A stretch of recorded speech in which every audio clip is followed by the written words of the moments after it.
Hello my beautiful friends, welcome back to my channel. My name is Cami, and if you're new here, what I like to do is on Mondays I talk about true crime, and on Fridays I talk about scammers of the MLM brand, and that is exactly what we're going to be doing today.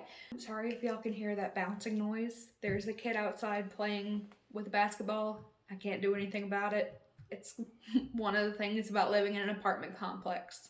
Today we're going to be reacting to some reels that got ported over to Facebook, and we're also going to be reacting to some Instagram posts.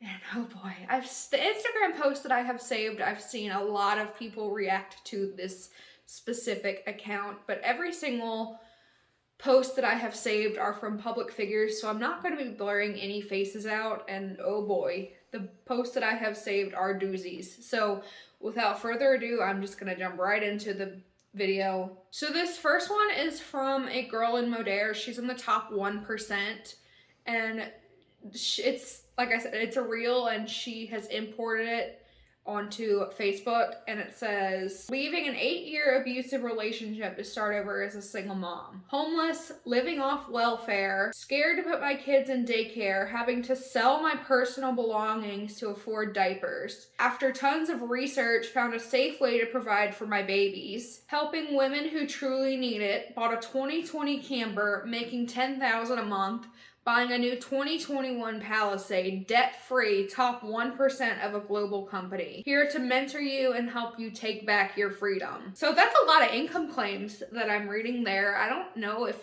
I'm pretty sure that Modere was on the list of companies that the FTC sent warning letters to, saying they weren't allowed to make these income claims because of COVID. So I don't know if you're aware, but the FTC just sent out all of these warning letters to almost every single MLM saying, hey, you have to stop doing this, especially during COVID. And I'm pretty sure that Modere was on that list. But I've said before, I think it's disgusting to use personal struggles. And don't get me wrong, I'm very proud of this girl that she got out of an abusive relationship. I'm very proud of anyone who gets out of an abusive relationship, but I think it's disgusting to use that as a selling point for your MLM. I don't think anyone should use that as part of their selling point to try and get people to join their MLM. Because other people that are in abusive relationships are going to see that and they're going to be like, oh, I can relate to that. I think it's disgusting to use an abusive relationship or say, oh, I had no money and I was using my last dollar. I was selling my personal belongings to try and buy diapers. And I don't want to accuse anyone of lying about something like that, but it's just funny to me how they're all like, oh, I was selling my personal belongings to buy this until I joined this MLM. So I don't want to accuse anyone of lying, but I do think that there's a pattern that these MLMs prey on people, specifically single moms that can't afford diapers and are selling their personal belongings. And they're like, you're selling your belongings? Clearly you need this business opportunity. So that way you can buy diapers for your child. Also, I know some daycares, I know that there's horror stories about daycare employees abusing children, but why are you scared to put your kids in daycare? I don't think that's the norm. That's not the norm that daycare employees abuse children, right? You don't hear of epidemics. Correct me if I'm wrong, but I just don't feel like you hear of epidemics of daycare employees just abusing children, right? Also, there's nothing wrong with living off of welfare. Welfare is there. Government assistance is there because the government is supposed to help its citizens.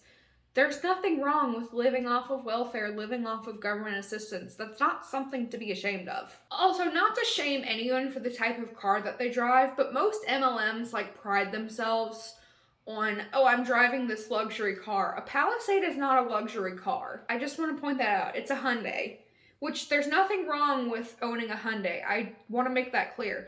There's nothing wrong with owning a brand new Hyundai Palisade, but don't most MLMs, isn't that one of the selling points, is that you can own this luxury car? And the last thing I want to point out in this specific one is she says debt-free. Okay, but what does that mean? Because Some people can have $20 worth of debt. Some people can have $200,000 worth of debt. it's a wide range. Saying that you're debt free doesn't really mean much. Okay, so this next one is from Miss Dre, which, if you know anything about Dramus, as she likes to call herself on Instagram, you'll know what an awful and vile human being this woman is. So I'm just gonna let this one play and let it speak for itself. And then I'll tell you what I think after. Hope that you choke on a piece of concrete and literally go to hell. I will see you in fucking hell, you fucking asshole, you fucking liar, you fucking manipulator. I hope that you choke on a piece of concrete and literally go to hell. So she hopes that anti-MLMers choke on a piece of concrete, and she hopes that we die, but yet we're the unhinged ones. All right, Dre. Go off, queen. So I'm realizing that Dre probably meant that that's what anti-MLMers think whenever we see like MLMers post, but I don't know a single anti-MLMer that actually wants someone in a multi-level marketing scheme dead. So I don't know where she gets that idea, but it's still really unhinged behavior, but go off, queen, I guess. So this next one has like the same claims as the last one. 6 years ago, we were broke and living on food stamps, but it's an It Works rep, and I just want to point something out at the very end of this one. 6 years ago, we were broke and living on food stamps. I found an opportunity on social media that changed our lives. Now I teach others to do that same. That like split second in the corner, in the tiny little corner of the income disclosure statement.